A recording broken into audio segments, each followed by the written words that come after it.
गुरुदेव प्रदीप मिश्रा जी द्वारा हम सभी को शिव पुराण के इस चमत्कारी व्रत जिसे पशुपति व्रत की जानकारी दी गई। मात्र 5 सोमवार का यह व्रत चमत्कारी है। कई लाखों लोग, करोड़ों लोग इस कलयुग में सबसे ज़्यादा चमत्कारी व्रत का लाभ ले चुके हैं। मात्र 5 व्रत करते करते मनोकामना पूर्ण हो जाती है। ऐसे में आप सभी भी पशुपति व्रत कर रहे हैं तो सबसे महत्वपूर्ण किसी भी पूजा पाठ में दीपक होता है। अगर उसको लगाने का नियम, खासतौर पर पशुपति व्रत में दीपक लगाने का नियम पता चल जाए तो मनोकामना तत्काल पूर्ण हो जाती है। ऐसे में छोटी छोटी जानकारी आपके लिए बहुत महत्वपूर्ण रहेगी।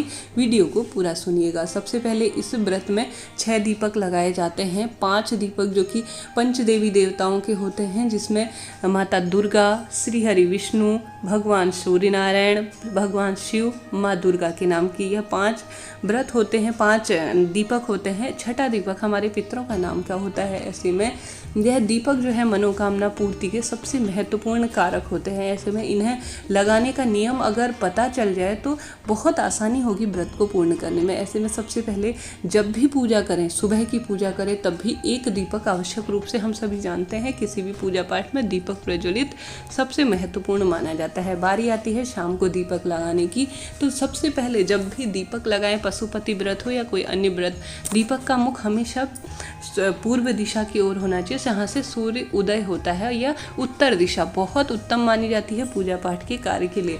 सबसे पहले इस बात का ध्यान रखिए। दूसरे नियम, आपको शुद्धता का ध्यान रखना होगा। घी का दीपक सबसे उत्तम माना जाता है प्रत्येक हवन पूजा पाठ के कार्य में। गाय के घी का तो सबसे बेहतर है। ऐसे में गाय के घी का चुनाव कीजिए, खास तौर पर इस दिन व्रत कर रहे हैं। अगर गाय का घी आप असमर्थ हैं किसी कारण से जला पाने में, तो तिल्ली के तेल का दीपक लगा सकते हैं, बहुत अच्छा होता है। इसके बाद जब भी दीपक लगाएं, आप सभी थोड़ा सा चावल या आपके पास फूल हो तो उसका आसन दे दीजिए, अर्थात उसको नीचे रख दीजिए, उसके बाद दीपक लगाइए। इससे पहले जब मैंने वीडियो बनाया है पशुपति व्रत की पूजा विधि, तो विस्तार से उसमें जानकारी दी गई है, तो आप उसे देख सकते हैं। और इस तरह से सबसे पहले दीपक प्रज्वलित करें। और कोई भी व्रत जब तक पूर्ण नहीं होगा, जब तक भगवान का स्मरण न किया जाए, निरंतर ओम श्री शिवाय नमस्तुभ्यम या नमः शिवाय का जाप करते रहिए।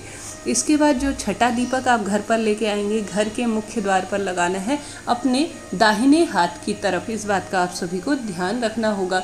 और साथ ही जब दीपक लगाएं तो ध्यान रखिए, जो आप दीपक मंदिर में ही रखे हुए हैं वह साफ़ सुथरे हों, या घर से लेके जा रहे हों मिट्टी के दीपक तो वह साफ़ सुथरे हों, और साथ ही कहीं से खंडित ना हो, क्रैक ना हो, इस बात का भी आप सभी को ध्यान रखना होगा। इसके साथ ही आप सभी जो है इस बात का ध्यान रखिए कि कभी भी दीपक से दीपक नहीं लगाया जाता। यह सबसे बहुत बड़ी गलती करते हैं। मैंने कई बार मंदिर में भी हमारे आसपास लोगों को टोका है। माचिस कई बार हाथ से गीली हो जाती है, उसमें तेल इत्यादि लग जाता है, वह जल नहीं पाती, तो जल्दीबाजी में क्या करते हैं कि उसी दीपक से दीपक लगा देते हैं। यहीं पर व्रत जो है असफल हो जाता है, खंडित हो जाता है। कभी भी दीपक से दीपक प्रज्वलित नहीं किया जा सकता। आप दूसरी माचिस न जल रही हो तो उसमें से निकाल कर तिल्ली दीपक से जो है अग्नि ले सकते हैं, अर्थात तिल्ली जला सकते हैं। उसके बाद उस दीपक में अग्नि प्रज्वलित कर सकते हैं।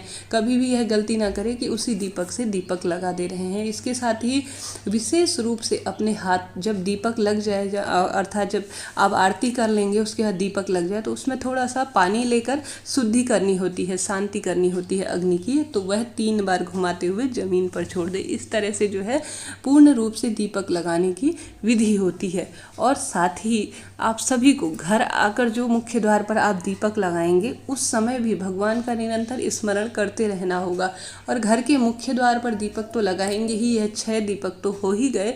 इसके साथ ही इस दिन जो है घर के मंदिर पर सुबह शाम आप भगवान शिव के नाम का 1 दीपक आवश्यक रूप से लगाएंगे। भले ही आप मंदिर में पूजा कर रहे हैं तो बहुत अच्छी बात है, परंतु घर के जो मंदिर है वहाँ पर भी भगवान शिव के नाम का दीपक लगेगा। इस बात का आप सभी को ध्यान रखना होगा। यह छोटी छोटी सी जानकारियाँ बहुत महत्वपूर्ण होती हैं किसी भी पूजा पाठ को सफल और उत्तम बनाने के लिए। वीडियो महत्वपूर्ण रहा हो तो श्री शिवाय नमस्तुभ्यम जरूर लिखें।